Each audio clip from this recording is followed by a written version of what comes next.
नमस्कार. यदा यदा हि धर्मस्य ग्लानिर्भवति भारत अभ्युत्थानमधर्मस्य तदात्मानं सृजाम्यहम् परित्राणाय साधूनां विनाशाय च दुष्कृतां धर्म संस्थापनार्थाय संभवामी युगे युगे. कुरुक्षेत्रावर श्रीकृष्णाने अर्जुनाला जी गीता सांगितली त्या गीतेतला हा सार आहे. ज्या ज्या वेळेला अधर्म वाढेल त्या त्या वेळेला धर्माची पुनर्स्थापना करण्यासाठी मी इथं येईल असा तो कृष्णाचा संदेश होता. हा संदर्भ जो आजचा आहे तो भागवत गीते संदर्भातला आहे. ही भागवत गीता की जी गीता आपल्या हिंदू धर्मामधला अतिशय पवित्र असा ग्रंथ मानली जाते. आज संबंध महाराष्ट्राचं लक्ष वेधणारी जी काही दोन मुलं आहेत ना, ही मुलं आज मी तुमच्या समोर आणली आहेत. आणि ही मुलं आहेत बार्शी, जिल्हा सोलापूर. याचं नाव आहे, तू नाव सांग तुझं. स्वप्नील सतीश पाठक. तुझं नाव सांग. सान्वी सतीश पाठक. स्वप्नील आणि साडवी हे दोघेही बार्शीचे आहेत. येथील नवीन मराठी शाळेमध्ये ते इयत्ता 3री मध्ये आणि ही 4थी मध्ये शिकतात. परंतु कौतुक तुम्हाला सांगतो की या दोघांची भगवद्गीता पाठ आहे. त्या भगवद्गीतेतला कोणताही अध्याय सांगितलं की ते श्लोक सांगतात. आणि 700 श्लोक एकूण त्या भगवद्गीतेमध्ये आहेत. आणि 700च्या 700 श्लोक आणि संबंध भगवद्गीता या दोघांचे तोंडपाठ आहे. खरं कौतुक करण्यासारखी गोष्ट आहे की यांचं जर वय पाहिलं तर हा इयत्ता 3रीला आहे आणि ही दिदी जी आहे ही आता 4थीला आहे. बार्शीमध्ये ज्या शाळेमध्ये शिकतायत त्या शिक्षणामध्ये पण त्यांची गती खूप चांगली आहे. मात्र ज्या वेळेला माझ्या लक्षात आले की हे भगवद्गीतेच्या संदर्भामध्ये अभ्यास करतात आणि भगवद्गीता यांची तोंडपाठ आहे, त्यावेळेला मी यांना भेटायसाठी खास मी इथं आलोय आणि या दोघांशीच आपणच गप्पा मारणार आहोत. तर या भगवद्गीता तोंडपाठ आहे तर त्याच्यासाठी किती एकूण अध्याय किती आहे त्याच्यामध्ये? एकूण अध्याय 18 आहेत. 18 अध्याय आहेत. आणि एकूण श्लोकांची संख्या किती आहे? 700. आणि बरं हे सगळे तू पाठांतर केले त्याचं एक उदाहरण आम्हाला सांगशील? एखादं मला एक कोणताही समजा जो पहिला अध्याय कोणता आहे? पहिला अध्याय अर्जुन विषाद योगचा आहे. पहिला अध्यायातला तू कोणताही श्लोक सांग. ओम श्री परमात्मने नमः. श्रीमद् भगवद्गीता अथ प्रथमोऽध्यायः. धृतराष्ट्र उवाच धर्मक्षेत्रे कुरुक्षेत्रे समवेतायुयुत्सवः मामकाः पांडवाश्चैव किमकुर्वत संजय. धृतराष्ट्र म्हणाला, हे संजया, धर्मभूमी असलेल्या कुरुक्षेत्रात युद्धाच्या इच्छेने एकत्र जमलेल्या माझ्या आणि पांडूच्या मुलांनी काय केले? 5वा जो अध्याय आहे तो 5वा अध्याय कोणता आहे? कर्मसन्यास योग. बरं, कर्मसन्यास योग मध्ये एकूण श्लोकांची संख्या किती आहे? 29. 29. बरं, तर 29 मधला तू मला 4थ्या क्रमांकाचा श्लोक सांग. सांख्ययोगौ पृथक् बाला प्रवदन्ति न पंडिताः एकमप्यास्थितः सम्यग् उभयोर्विन्दते फलम्. 9वा अध्याय. तर 9वा अध्याय कोणता आहे? राजविद्या राजगुह्य योग. बरं, अध्यायामध्ये किती एकूण श्लोक आहेत? 34. बरं, 34 श्लोकांच्या मध्ये तुला जर मी म्हणालो की तू 22वा श्लोक सांग तर? अनन्याश्चिन्तयन्तो मां ये जनाः पर्युपासते तेषान्निष्ठाभियुक्तानां योगक्षेमौ वहाम्यहम्. बरं, तू मला सांग की हा तुझा तू अध्याय जे आहेत ना, एकूण 18 अध्याय, एका अध्यायामध्ये किती श्लोकांची संख्या सरासरी? पहिला अध्याय आहे अर्जुन विषाद योग, त्यामध्ये एकूण 47 श्लोक आहेत. दुसरा अध्याय आहे सांख्य योग, त्यामध्ये एकूण 72 श्लोक आहेत. तिसरा अध्याय आहे कर्मयोग, त्यामध्ये एकूण 43 श्लोक आहे.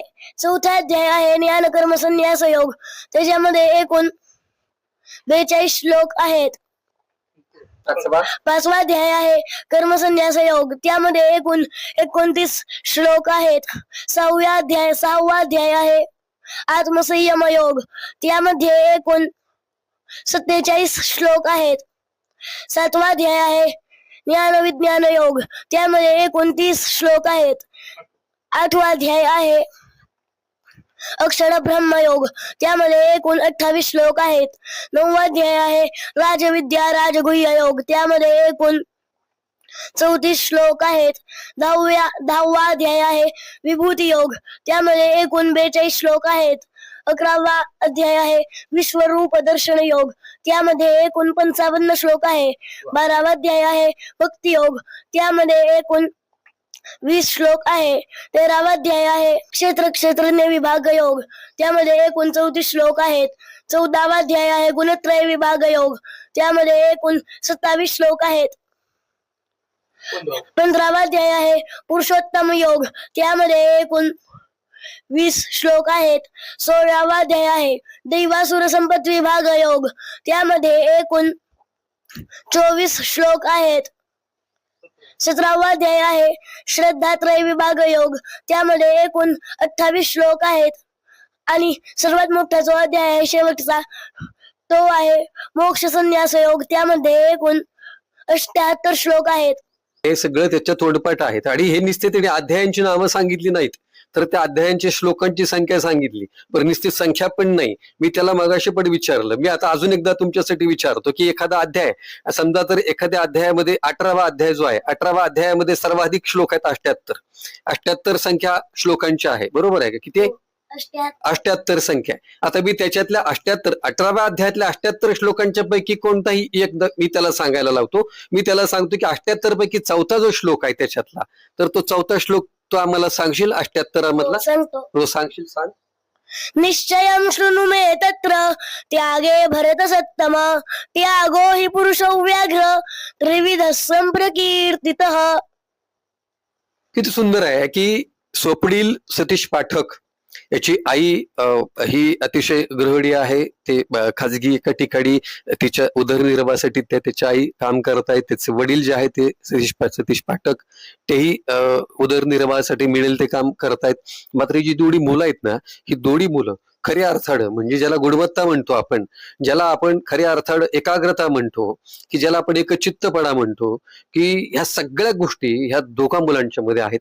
आणि सर्वात महत्वाची गोष्ट अशी आहे की ही भगवद्गीता माझ्याकडे आहे. आणि भगवद्गीता जी आहे ना, ही भगवद्गीता म्हणजे आपल्याला सुद्धा एखादा श्लोक म्हणायचा नंतर सुद्धा आपल्याला उच्चार लवकर येत नाही आणि आपल्याला अध्यायांची संख्या सुद्धा अनेकांना सांगता येत नाही. मात्र यांचा वय पाहता या मुलांच्याकडे बघितल्यानंतर मला आनंद या गोष्टीचा वाटतो की हा जो भाग आहे ना, हा संस्काराचा भाग आहे. दुसरी गोष्ट की बैठक आहे, ती बैठक कोठे? अध्यात्माची बैठक आहे, त्याचा एक तो भाग आहे. आणि बघितलं की इथं संपलं हे घर, सगळं एवढंच आहे हे घर, आणि हे घर संपलं. आणि एवढ्या छोट्याशा घरामध्ये सुद्धा म्हणजे इतक्या चांगल्या पद्धतीने ही मुलं घडतायत, त्याचं मला खरं कौतुक वाटतं. स्वप्नील, तुला असं विचारेल की या सगळ्या पाठीमागची प्रेरणा आणि याच्यासाठी तू नेमका किती वेळ, कधी सकाळी उठतो आणि या सगळ्याचा अभ्यास केव्हा करतो? मी याचा अभ्यास जेव्हा वेळ मिळेल तेव्हा करतो व संध्याकाळी 8-9 वाजता झोपतो व पहाटे 4 वाजता उठतो. रोज 4 वाजता उठतो. दीदी, तू 4 वाजता उठतो? मी पण 4 वाजताच उठते आणि रात्री 8 किंवा 9 वाजता झोपते. बरं, संध्याकाळी झोपायची वेळ 8. आणि संध्याकाळी झोपायची वेळ 8, आणि सकाळी उठायची वेळ पहाटेचे 4. बरं, तू हे सगळं करतो, हे भगवद्गीता अध्यात्माचा अभ्यास करतो. बरं, हा अभ्यास करतानाचा त्याचा वेळ सकाळचा असतो का सायंकाळचा असतो? सकाळचा. ओके, छान. बरं, दुसरी गोष्ट की हे सगळं तुझ्या तोंडपाठ आहे भगवद्गीता, तुला आम्ही आता बघितलं सुद्धा. पण तुझ्या शाळेत जे आहे ना, शाळेमध्ये तू किती वेळ आहे? तुला शाळेमध्ये किती मार्क आहेत? आज मला 300 पैकी 256 मार्क आहेत व मी इयत्ता 3रीला शिकतोय. बघा, मुलं ही शाळेमध्ये सुद्धा एकदम चांगल्या पद्धतीने अभ्यास करतायत आणि ह्या सगळ्यांमध्ये अध्यात्माचा अभ्यास करतायत. आध्यात्मिक बैठक जी आहे ना, आध्यात्मिक बैठकीसाठी भव्य दिव्य इमारतीची गरज नसते, तर भव्य दिव्य अशा विचारांची गरज असते. या इतक्या छोट्याशा खोलीत सुद्धा आई आणि वडिलांच्या संस्काराने घडलेली ही 2 मुलं आहेत.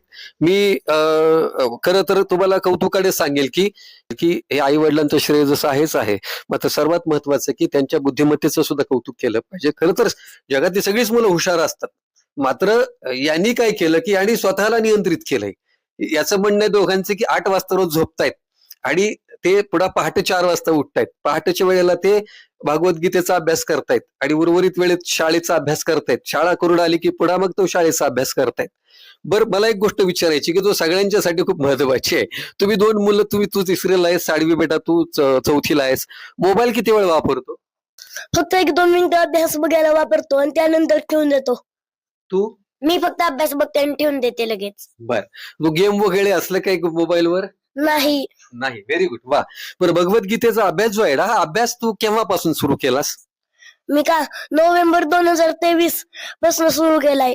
मग तुला हे सगळे श्लोक 18 अध्याय आणि एकूण एवढे 700 श्लोक पाठ आहेत, तर 700 श्लोकांचं पाठांतर तू करताना काय केलंस नेमकं? मी पहिल्यांदा श्लोक वाचले, नंतर अजून एकदा वाचले व नंतर डोळे झाकून एकदा म्हणण्याचा प्रयत्न केला. वा, म्हणजे त्यांनी 2 वेळेला वाचन केलं आणि एकदा चिंतन केलं आणि मग चिंतन करून मग ते श्लोक पाठ झाले. तुझी प्रेरणा काय? तुझं आम्हाला तू मोकळ्या मनानं सांग. माझी प्रेरणा आहे की घरात भगवान श्रीकृष्णांचं नाव घुमावं म्हणून मी हा गीतेचा अभ्यास सुरू केला आहे.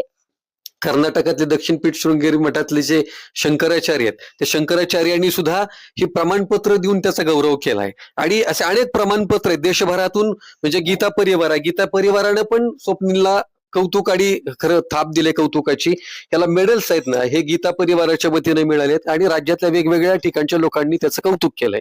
मी आणखी एक महत्वाची गोष्ट तुम्हाला सांगेन की ती स्वप्नीलसाठी खूप महत्वाची आहे, आपल्या बार्शीकरांसाठी खूप महत्वाची आहे आणि सोलापूर जिल्ह्यासाठी सुद्धा महत्वाची आहे. मी तर असं म्हणेन की महाराष्ट्रासाठी सुद्धा ती खरं अभिमान वाटावी अशी ती गोष्ट आहे.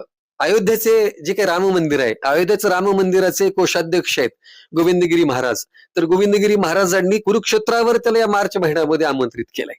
आणि का तर त्याचे श्लोक कंठस्थ आहेत. देशातले राज्य आणि त्याच्या राजधान्या सुद्धा त्याच्या 2 पट आहेत. किती किती राज्य आहेत? राज्य किती आहेत? राज्य आहेत 28 व केंद्रशासित प्रदेश आहेत 8. वा, व्हेरी गुड. म्हणजे त्यात घनसंख्या पण तुझी मुखोद्गत आहे, कंठस्थ आहे. घनसंख्या किती पासून कितीपर्यंत? 1 पासून 10 पर्यंत. वा, छान. म्हणजे बघा, घरामध्ये पाहिलं पण तर त्या घरामध्ये टीव्ही नाही आहे, एक पत्र्याची खोली आहे. ही एक पत्र्याची खोली आहे. अतिशय साधारण कुटुंब आहे. मात्र कुटुंब साधारण असलं, घर साधारण असलं, विचार मात्र विलक्षण असा प्रभावी आहे. कारण विचारण असाधारण आहे आणि त्या दोघांचंही खरं कौतुक वाटतं. मला वाटलं की आपण यांच्याशी बोलावं, स्वप्नीलशी गप्पा माराव्यात, पण स्वप्नीलशी पण गप्पा मारल्या. हे पण विचारू की आई आणि बाबा हे खूप साधे आहेत, म्हणजे मजूर म्हणून काम करत आहेत, मजुरीचंच काम करत आहेत थोडक्यात. परंतु ते या सगळ्यांमध्ये काय नेमकं, म्हणजे त्याला तुला काय अभ्यासाबद्दल, काही ह्या सगळ्या गोष्टींबद्दल, तुझ्या वेळापत्रकाबद्दल सांगतात का? तुझं वेळापत्रक सगळं तयार केलेलं असते? मीच तयार केलेलं असते. आणि तुझ्या वेळापत्रकानुसार तू सगळं अभ्यास करतो? हो. वा. आणि आता तुला कलेक्टर व्हायचंय, स्वप्नीलला कलेक्टर व्हायचंय. मला कडून आनंद वाटला खरं. ह्या दोघांचे बाबा आणि ही आई आहे. काय या दोघांच्या बद्दल तुमचं काय काय हे सगळं कसं इतकं विलक्षण हे प्रतिभा या मुलांच्याकडं, हे सगळा अभ्यास, या सगळ्यांबद्दल तुम्हाला काय वाटतं नेमकं? कसं झालं, गोविंददेवगिरी महाराजांची ज्या वेळेला ह्याची प्रथम भेट झाली त्यावेळेला गोविंददेवगिरी महाराज ह्याला 6व्या अध्यायातील 41वा श्लोक म्हणले. श्लोक सांग स्वप्नील, 6व्या अध्यायातील 41वा कोणता होता? प्राप्य पुण्यकृता लोकान उषित्वा शाश्वती समाहा शुचीनाम श्रीमतांगे योग भ्रष्टोभिजायते. याचा अर्थ असा की हे पुण्य आत्मे तुमच्या घरात चुकून जन्माला आलेत म्हणले आणि हे तुमच्या घरात जन्मलेत, हे तुमचं खूप मोठं भाग्य आहे. पुढे जाऊन ह्याला आमच्या वेद पाठशाळेत पाठवावं आणि तिथे ह्याचं पुढचं शिक्षण करावं असं त्यांनी स्वतः आम्हाला सांगितलेलं आहे. Very good. काय तुम्ही आई म्हणून काय वाटतं तुम्हाला या मुलांच्या इतक्या सगळ्या पाठांतरांचं कंठस्थ, भागवत गीता कंठस्थ आहे या दोघांची. आई म्हणून तुम्हाला सुद्धा कौतुक वाटत असेल, परंतु काय या सगळ्यांच्या मध्ये हे दोघांना खूप अभ्यास कर म्हणावं लागतं का? मनानेच करतात ते का? ते सगळं कसं काय तुम्हाला नेमकं काय वाटतं या दोघांच्या बद्दल? विशेष म्हणजे हे दोघांवरती श्रीकृष्णाची एवढी असीम कृपा आहे ना, की हे दोघं माझी मुलं आहेत, त्याबद्दल मला खूप अभिमान वाटतो. ते बोलून व्यक्त होत नाही. आईला अभिमान वाटतं, कौतुकच वाटतं. आई अफाट असते, वडील अफाट असतात आणि या दोघांचं खरं लेकरांचं कौतुक आहे. मला असं वाटतं की बार्शीमध्ये हरिपूर रोडवर, म्हणजे इथं मी आल्यानंतर मला ज्यावेळेला वाटलं की हे सगळं भगवद्गीतेसारखा एखादा ग्रंथ आहे की जो ग्रंथ संस्कृत आणि मराठी दोन्ही संमिश्र आहे. म्हणजे संस्कृत श्लोक आहे त्याचे आणि पुन्हा मराठी अर्थ आहेत, हे सगळं त्याचं कंठस्थ आहे. खरं कौतुकच वाटलं एकदम. आणि मी असं म्हणेन की महाराष्ट्रातल्या अतिशय चांगल्या जाणकार जे काही लोक असतील अभ्यासातली, त्यांनी सुद्धा एकदा या कुटुंबाची, पाठक कुटुंबाची एकदा भेट घ्यावी आणि आवर्जून ह्या दोघांची भेट घ्यावी. या दोघांची पुन्हा तुम्ही खात्री करावी की बाबा तुम्ही पण या, तुम्ही पण त्यांना विचारा, इथं या, त्यांना भेटा. खूप भारी वाटेल तुम्हाला की इतक्या छोट्या एका पत्र्याच्या घरात राहणार हे कुटुंब आहे. मात्र याची जी काही बुद्धिमत्ता आहे ना, ही बुद्धिमत्ता हे पत्रे छेदून आकाशाकडे, आभाळाकडे जाणारी ही बुद्धिमत्ता आहे. भागवद्गीता, ज्या भागवद्गीतेने अखिल मानव जातीला जगण्याबद्दल सांगितलं, वर्तनाबद्दल सांगितलं, ज्या भागवद्गीतेनं म्हणजे ती कुरुक्षेत्रावर जरी अर्जुनाला श्रीकृष्णाने सांगितली असली तरी अखिल मानव जातीला ती गीता सांगितलेली आहे. आणि म्हणून त्या गीतेतले जे 18 अध्याय आहेत की पहिल्यांदा त्यांनी सांगितलं की अर्जुन विषाद योग असेल, कर्मयोग असेल, कर्म संन्यास योग असेल, आणि या 18 अध्यायांमध्ये मानवी जीवनातले वेगवेगळे ज्या काही समस्या येत आहेत या समस्यांवर मात कशी करावी हे पण गीतेनं सांगितलंय. आणि खूप भारी या सगळ्या गोष्टींमध्ये वाटतं की बाबा ही मुलं इथं एवढी म्हणजे तरबेज आहेत. मी नक्की तुम्हाला आठवणीने सांगेल की एकदा या, एकदा बार्शीमध्ये आणि या दोघांना भेटा. तुम्हाला खरंच विलक्षण आनंद वाटेल. तुम्हा पाठक परिवाराचं खरं मनापासून आभार, आणि तुम्हाला स्वप्नील तुझंही बेटा खूप आभार. 9-22 श्लोक म्हणून दाखवतो. अनन्या चिंतयन्तो माय ये जना परि उपासते तेषां नित्याभियुक्तानां योगक्षेमो वाम्यम. आणि भगवान श्रीकृष्णांच्या घराचा उदरनिर्वाह भागवतात. वा, छान, व्हेरी गुड बेटा, छान, खूप छान आनंद वाटला. आणि सगळ्यांना मी आवाहन करेन की शेवटी काय असतं की पैसा जो आहे हा पैसा आहे, हा पैसा खिशात असतो आणि विचार हा डोक्यात आणि माणसं मनात, अशा पद्धतीचं ते वर्गीकरण असतं. खरं पैसा कुठेही असू द्या, मात्र विचार जो आहे ना, तो विचार आणि आचार खूप चांगला असला पाहिजे. आणि या घरामध्ये विचार आणि आचार खूप चांगला आहे, ह्या दोघांनी सिद्ध करून दाखवलं आहे. आपण येतो आणि जातो, मात्र आल्यानंतर आपल्या अस्तित्वाच्या खानाखुणा आपल्याला खरं तर निर्माण करता आल्या पाहिजेत. आणि मला खात्री आहे की दोघंही त्यांच्या अस्तित्वाच्याच नाही तर आई वडिलांच्या सुद्धा अस्तित्वाच्या खानाखुणा ते दोघं निर्माण करतील. खरं तुमचे मनापासून आभार.